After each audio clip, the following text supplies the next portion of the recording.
So let us continue with our discussion on traditional individual talent by Tesilio. And it should be understood. It should be understood that tradition is one of the dialectics in the essay, and it is juxtaposed against individual talent.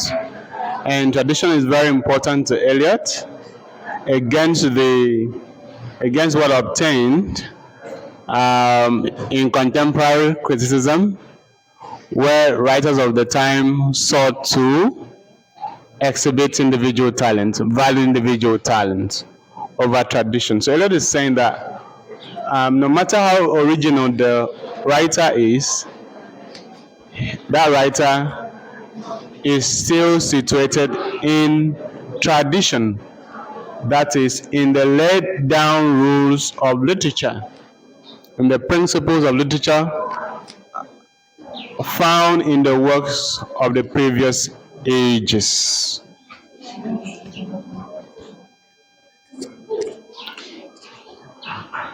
So that the new writer stands in relation to existing literary tradition. The new writer cannot claim to write something that is completely new and that has no bearing with what has been written before. All writers exist because of existing body of work in the canon. And even when they are different, even when they want to assert that difference, it is against tradition that difference will be understood. That is why tradition is important. This is why one of the important statements in the essay is the dead writers are removed from us because we know so much more than they did. Then Eliot says precisely, and they are that which we know. So some writers will claim that contemporary writers are better than previous writers, and that the previous writers are far in the past. Eliot says the fact that we know so much, even better than previous writers, is because we know the previous writers. It's because of our knowledge of the previous writers. Again, justifying the idea that contemporary writers cannot divorce themselves from the existing tradition, from the canon. Because it is the canon that makes them who they are. So Eliot goes on to say that the writer must be conscious of the mind of Europe. The writer must be conscious of the mind of Europe. That is, the public mind, which supersedes his own private mind. So literature then becomes structural, undergirded by principles, which every writer must be conscious of, because it is those principles, that tradition, that gives the writer and his work the essence. So the mind of Europe here refers to tradition. The general structural principles that guide the writing of a work of art. So for a writer to want to run away from that tradition is injurious to his art and injurious to himself. Now remember that modern period is the period of science, and so science also has a way of regulating literary criticism, and that is also seen in Eliot's essay, because he tries to use a scientific principle to explain how the mind of the artist works. In this essay, Eliot says that the progress of an artist is a continual self-sacrifice. The progress of an artist is a continual self-sacrifice, a continual extinction of personality. This is where Eliot proposes his impersonal theory of literature. Everybody say impersonal theory of literature. Impersonal theory of literature, which is the hallmark of modernism, which is the hallmark of modern literature. Impersonal theory of literature. The fact that the author has to remove himself, distance himself from the arts, because modernist literature is against expressive literature, which was popular in the previous age. That means the Romantic age. In modern literature, modernism, of course, is against romanticism. We said this right from the beginning. If there's anything that modernism opposes, it's what? Romanticism. And romantic literature is what? Expressive, which means that it values the emotion, it analyzes the emotion, the personality of the author in order to understand the work of art. But modern literature is opposite, which is why Eliot advises the writer to do what? To sacrifice self. Okay? So the progress that a writer makes in modern criticism is seen in how the writer has been able to distance himself from his art. The writer has been able to do what? Distance himself from his art. That is the hallmark of impersonal theory of literature, which Eliot proposes in Tradition and Individual Talent. Self-extinction. The removal of the author's personality from the work. So in this work, poetry is used to refer to literature generally, and this has happened before in literary criticism. Poetry has been used again and again to refer to literature generally.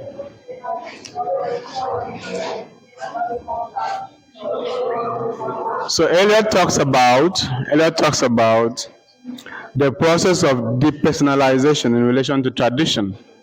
The process of depersonalization in relation to tradition.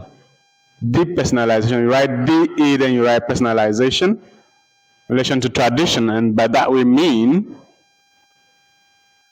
the removal of self, the extinction of self, to become impersonal, which is what is required in modern criticism and modern literature. So, to determine how this works, Eliot uses a scientific experiment to give an analogy of how the mind of the author works at the point of creativity, the point of production, at the point of cultural production, at the point of textual production, at the point of literary production. Uses a scientific experiment because the modern age is the age of science. It's the age when science was at its peak and regulated every aspect of our lives, including literature and criticism.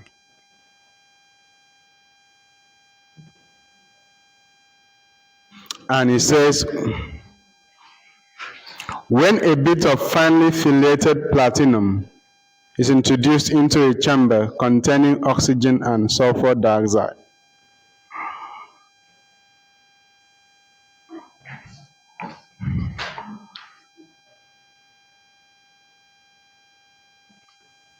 he likens the mind of the author at the moment of cultural production to, quote, when a bit of finely filiated platinum is introduced into a chamber containing oxygen and sulfur dioxide. So Eliot goes on to state, when oxygen and sulfur dioxide react with a filament of platinum, it results in sulfurous acid. I'll take that again. When oxygen and sulfur dioxide react with a filament of platinum, it results in sulfurous acid. That is the scientific experiment that Eliot uses to make statement about how the mind of the author works at the moment of cultural production in the modern sense. when oxygen and sulfur dioxide react with a filament of platinum, it results in sulfurous acid. This is an experiment in chemistry, and it has its analogy in literary criticism because oxygen and sulfur dioxide refer to the emotions and experiences that enter the mind of the poet at the moment of cultural production. Oxygen and sulfur dioxide refer to the emotions and experiences that enter the mind of the poet at the moment of cultural production, moment of creativity. And now, platinum is the catalyst. Platinum is the catalyst. And it likens the catalyst to the mind of the poet, or what the mind of the poet should look like at any creativity event, or at any creative event. So the catalyst takes part in a chemical reaction and at the end remains unchanged. That is why it is likened to the mind of the poet. In any chemical reaction, the catalyst is that element that takes part in a chemical reaction, and at the end, that's what remains unchanged. And Eliot says that this is what the mind of the poet should look like at any moment when creativity is considered.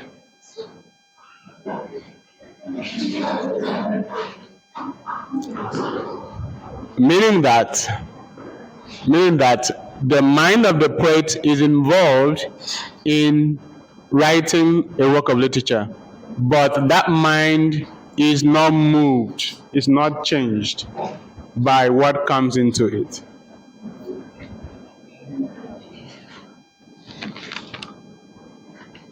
So the impersonal theory of poetry, the impersonal theory of literature, tests how the poem relates to the poet. Because in the previous criticism, in romantic criticism,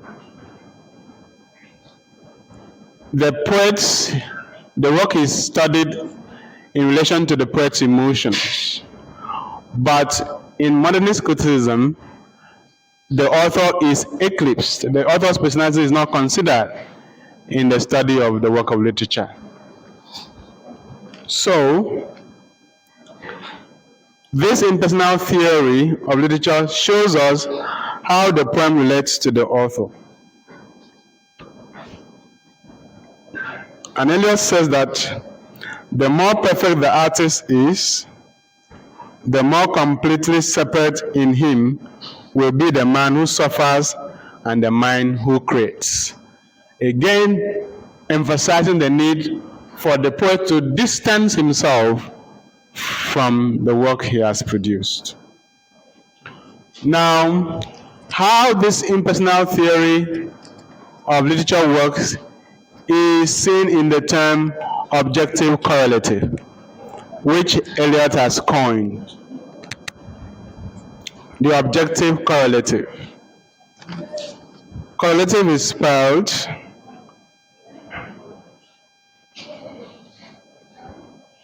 C-O-R-R-E-L-A-T-I-O-N,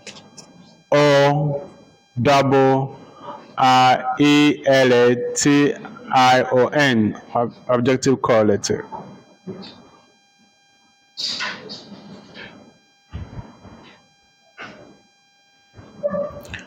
So which refers to the arrangement of images,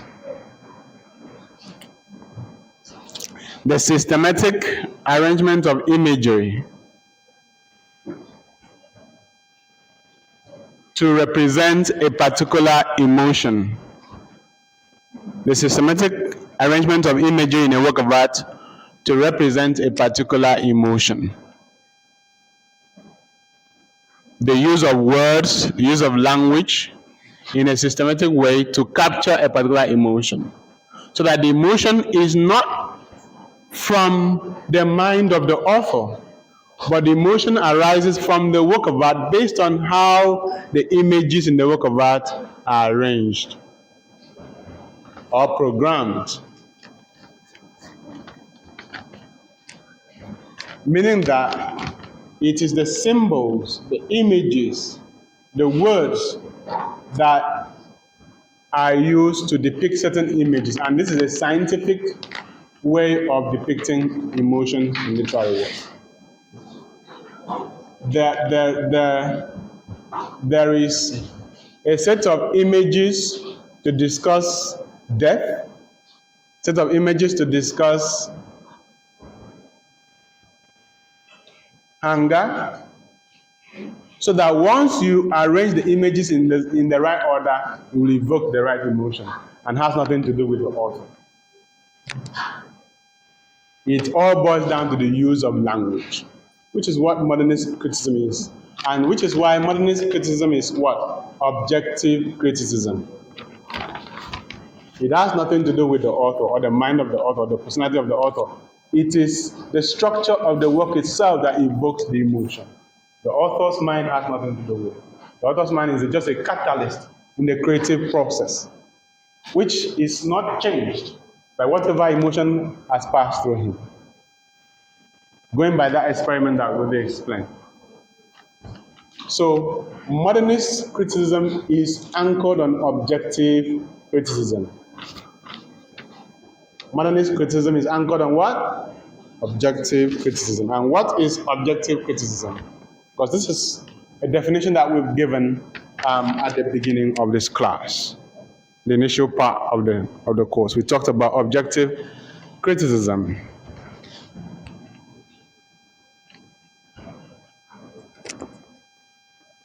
Objective criticism is text-focused, text-directed.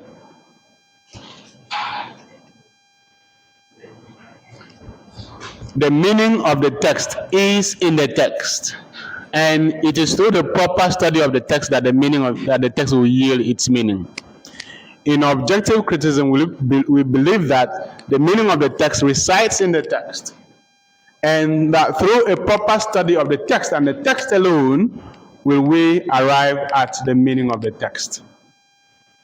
Nothing from the author, nothing from outside the text.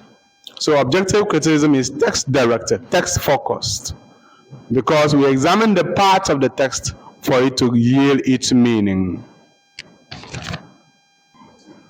So this notion of objective criticism is found in this expression by Eliot in Traditional Individual Talent. Honest criticism and sensitive application is directed not upon the poet, but upon the poetry. That is objective criticism. Let me take that again. Honest criticism and sensitive appreciation of honest criticism and sensitive appreciation is directed not upon the poet, but upon what? On the poetry. That's why we are saying that objective criticism is text-focused and text-directed. It's focused on the text, directed at the text, not on the author. Honest criticism and sensitive appreciation of literature is directed not upon the poet, which is romantic, which is expressive study of literature, but on what? On poetry, which is the text. So objective criticism focuses on the text and not on the man who wrote the text.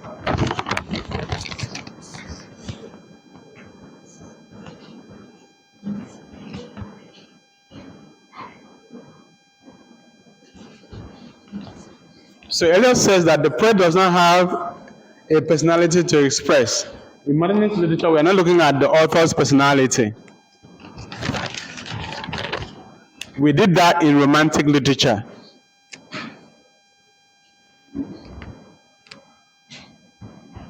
What the author has is a medium. of self-expression, which is the text. And the text does not express the author's personality.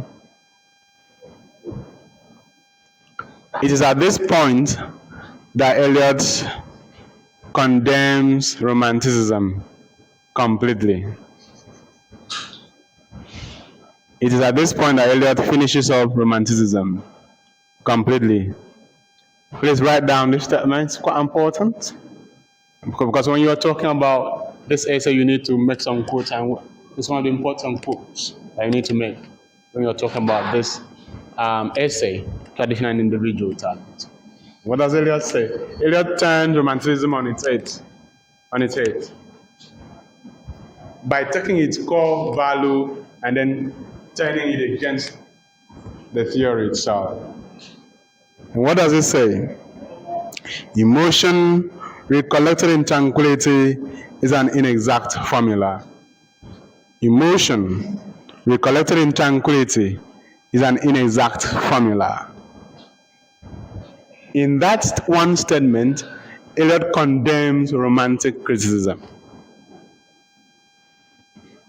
Emotion recollected in tranquility is an inexact formula.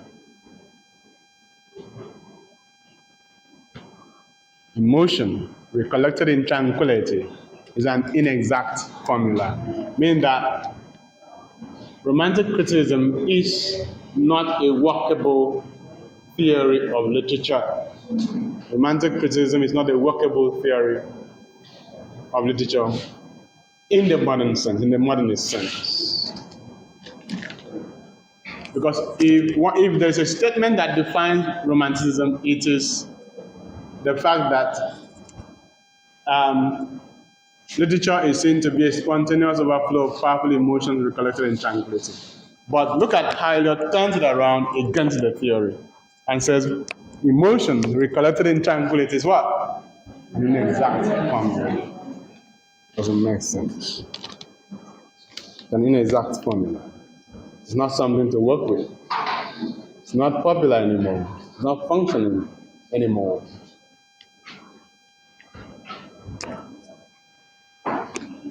So this phrase criticizes Romanticism. And remember that modernism is opposed to Romanticism.